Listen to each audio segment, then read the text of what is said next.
मी लक्ष्मण आपल्या युट्यूब चॅनलवरती सर्वांचे स्वागत करतो.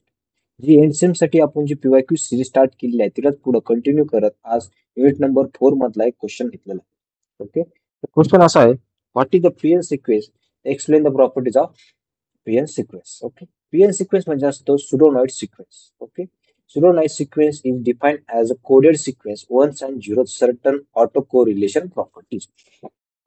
म्हणजे 0 आणि 1 म्हणजे आपण काय असतं, 0 आणि 1 म्हणजे बायनरी असते. बायनरी सिरीज मध्ये रॅन्डम व्हॅल्यू असते. कसं असतं, रॅन्डम व्हॅल्यू.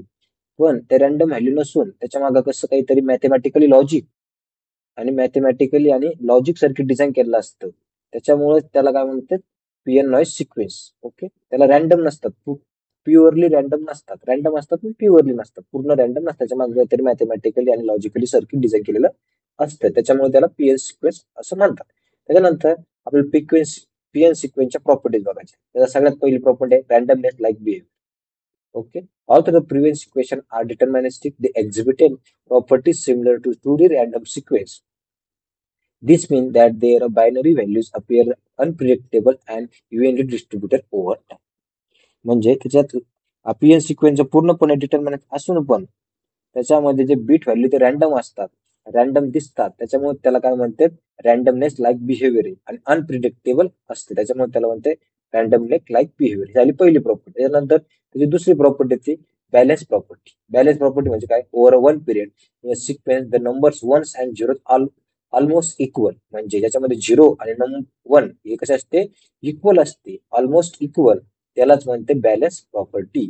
आणि एक स्पेशल केस मध्ये PN sequence length n is difference between the numbers ones and zeros it is at most 1. म्हणजे जास्तीत जास्त एका बीटचा फरक जर असला नंबर मध्ये, म्हणजे 7 1 आहे आणि 8 0 आहे, तर फरक किती झाला, 2 0 आणि 1 मधला 1 चा, तेवढं काय होतं, तेवढं चालतं. त्याला पण म्हणते बॅलन्स प्रॉपर्टी. ही स्पेशल केस आहे. ओके, त्याच्यानंतर तिसरं येतं लो कोरिलेशन. काय तर लो कोरिलेशन. त्याच्यामध्ये auto correlation PN sequence has the sharp auto correlation P, meaning is highly correlated with itself, only then align perfectly.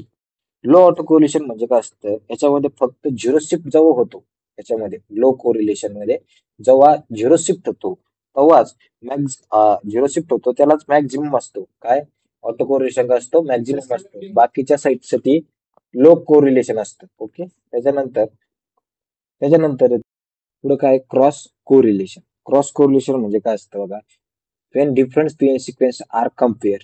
Okay, the cross correlation is low, meaning is there little similarity between different sequence. बघा, म्हणजे वेगवेगळे PN sequence जर घेतले, त्याची आपण तुलना केली, तर त्याचं क्रॉस कोरिलेशन हे खूप कमी असतं. म्हणजे 2 सिक्वेन्स घेतले तर एकमेकाशी जास्त काय असतात, डिसेंबल नसतात. त्यालाच म्हणतात क्रॉस कोरिलेशन. ओके, त्याच्यानंतर येतं डिटर्मिनिस्टिक रिपिटेशन. त्याच्यानंतर deterministic repetition. PN sequence is generated by deterministic algorithm typically using a shift register. म्हणजे आपण जर शिफ्ट रजिस्टरला इनिशियल व्हॅल्यू डबल सेम तीच दिली, तर आपल्याला जो आपण इनिशियली व्हॅल्यू दिली तीच तर सिक्वेन्स, आपण जो सिक्वेन्स होता आपल्याला तोच काय भेटतो, पुन्हा भेटतो. त्यालाच म्हणतात डिटर्मिनिस्टिक रिपिटेशन. ओके, त्याच्यानंतर लॉंग पिरियड. आता लॉंग पिरियड बघा असतं. Long period PN sequence typically have a long period before the repeating. This long period ensure that the sequence behaves like random noise over the short duration, which important for the secure communication. म्हणजे PN sequence जर long असेल, समज जास्त रेंजचा period असला, मोठ्या रेंजचा period असला, तर त्याचं रिपिटेशन कमी होतं. त्यामुळे पीएन सिक्वेन्स नॉईज सारखी दिसते आणि रिपीट कमी दिसतो. ओके, त्याच्यासाठी ते काय होतं, सिक्युअर कम्युनिकेशन होतं. ओके, रिपिटेशन कमी होते दिसतं आणि त्याच्यामुळे सिक्युअर कम्युनिकेशन होतं. त्याच्यासाठीच लॉंग पिरियड हे महत्वाचं आहे आणि याचा जास्त उपयोग केला जातो. काय झालं, long period communication property PN सिक्वेन्सची इम्पॉर्टंट आहे. ओके, त्याच्यानंतर येतं गुड स्पेक्ट्रम प्रॉपर्टी. हिलास property, PN sequence spectrum that signal is energy across a wide range of frequencies resulting in noise like signal that the resist the narrow band interference and jumping. Okay, या इतक्या काय, या 6 property इतक्या, या 6 property जर आपण पेपरमध्ये लिहिल्या, ओके, आणि एवढी पीएन सिक्वेन्सची तुम्ही डेफिनेशन लिहिली, तुम्हाला 100% पूर्ण मार्क भेटल्याशिवाय राहणार नाही. व्हिडिओ आवडला असेल नक्की लाईक करा, सबस्क्राईब करायला अजिबात विसरू नका.